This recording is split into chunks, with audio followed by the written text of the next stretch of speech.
This will be about LASIK and either the pain of being myopic and not preventing it. Play video games as an actual job. Here is Kevin Newman. Hello, and thanks for joining us. If you're considering laser eye surgery, you may want to pay close attention because CTV's medical specialist, Avis Favreau, is continuing her groundbreaking reporting on a rare complication from the procedure. A complication so severe, the consequences can be devastating.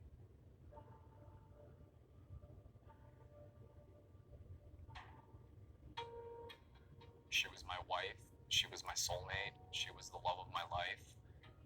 Dan Rose is convinced laser eye surgery cost him his wife. Jessica Starr, devoted mother to Noah and Riley, described as happy-go-lucky, gone by her own hand, unable to cope with the complications. This procedure definitely was a catalyst that drove her into the depression that led to her suicide. Jessica's mother, Carol, and her brother, Ryan, struggle with their own questions and terrible grief. There was nothing else in her life until this procedure happened. That was the one thing that changed her from what she was to what she became. Good morning, we're tracking showers and Jessica was living a picture-perfect life with a dream job as a meteorologist at Fox News in Detroit. we're gonna have lots of sunshine throughout the daytime today. And one of her striking features were her eyes. She had the most beautiful blue eyes I've ever seen on anybody. Everyone that met her will tell you that. She had a very unique color of blue. It was her. I mean, it was like you were directly looking into her soul when you saw her. Since she was a child, Jessica had worn glasses, or later contacts, to correct her nearsightedness. But a fall down the stairs in the dark prompted her to get laser eye surgery. She just looked at me and she said, everybody does this. This is such a common procedure. It's so easy. Why haven't I done this yet? Why haven't I gotten this LASIK procedure? Laser vision correction is one of the most popular elective treatments in the world. Studies show the overwhelming majority of people report they're happy with the outcome, with countless testimonials posted online. Contact solution? Bye-bye. Ridiculously expensive glasses? Not anymore. I could see the 2020 line perfect. So it went from horrible to I could see it crystal clear. Dan says the eye doctor declared Jessica a perfect candidate. In fact, he sold her on a newer version called Smile. That's where doctors use a laser to create a disc within the cornea. And then a small cut in the surface allows them to remove this excess tissue. The result is similar to most laser eye procedures for nearsightedness, a flattened cornea and sharper vision. Jessica had the procedure October 11th, 2018, but things didn't go as hoped. When did you notice there was a problem? I would say within 3 to 4 days of having the procedure, Jessica really started to, I would describe it as panic. She was complaining that her eyes were actually getting so dry that they were sticking to her eyelids.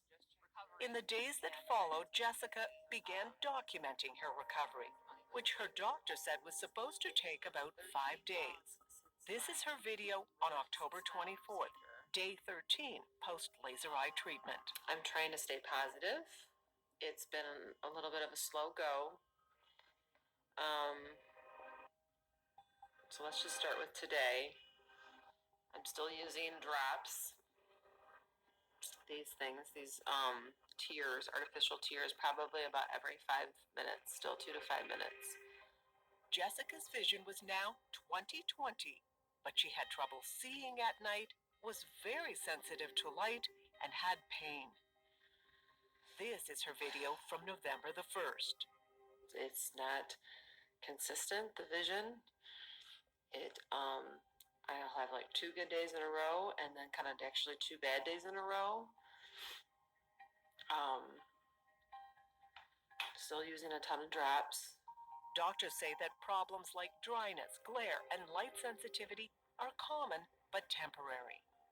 So I'm doing everything necessary that the doctor has prescribed for me. I just have to be patient. I'm glad I took another week off work. really hoping I don't need to take another week off work. I want to just get back to my normal life. And right now I'm not living my normal life. It's hard to see.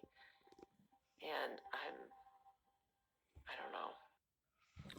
This would be painful to watch. It's about 20 minutes. It was clear that the public does not want prevention. And according to Prentice, unless you know what you're doing, have a desire for the result as an engineer, you won't stay with wearing the plus lens. You're Snellen and gradually going from 2060 to 2040 and keep on doing it and working with your Snellen till finally you get to 2020 and what I call positive refraction. In other words, you can read the 2020 line through a plus half diopter, plus 3/4 diopter lens. And then you have to keep on doing it. But you don't get, there's no pain with that. And you don't get deep into myopia. You just stay out of it. But the whole concept is blocked by medical people who say that doesn't work. What they're really saying is we won't allow it to work because we won't allow you to do it. And we won't allow the presentation of the concept that the evolution designed eye is dynamic, sophisticated, controls its refractive state continuously to its average of accommodation. But that's all engineering, and they don't study that type of engineering in optometry. So it's up to you. Yeah, I paid the price of wearing a plus and making objective measurements using my Snellen and test lenses. I don't have a retinoscope. I don't think it's necessary. And you can't even measure yourself using a retinoscope. The only way to do that is with test lenses, knowledge, persistence, and the desire to never enter myopia again. In fact, after LASIK, quite a few people will have 20/20, and then 4 years later, they'll be down to 20/200 again. So the LASIK is not a magic solution. In many cases, the person gets right back into myopia when they do back and do close work. So it's a matter of your judgment. I'm sorry that medical people do not understand the eye's behavior as dynamic from birth. So they call all refractive states errors and defects. So that which is valuable, positive refractive state, as measured by me, is called an error or a defect. That is a language failure for all of us. Until we use the correct words to describe the behavior of the dynamic normal eye, there won't even be any conversation at all, or anybody preventing entry into myopia. Add your own commentary. Thank you.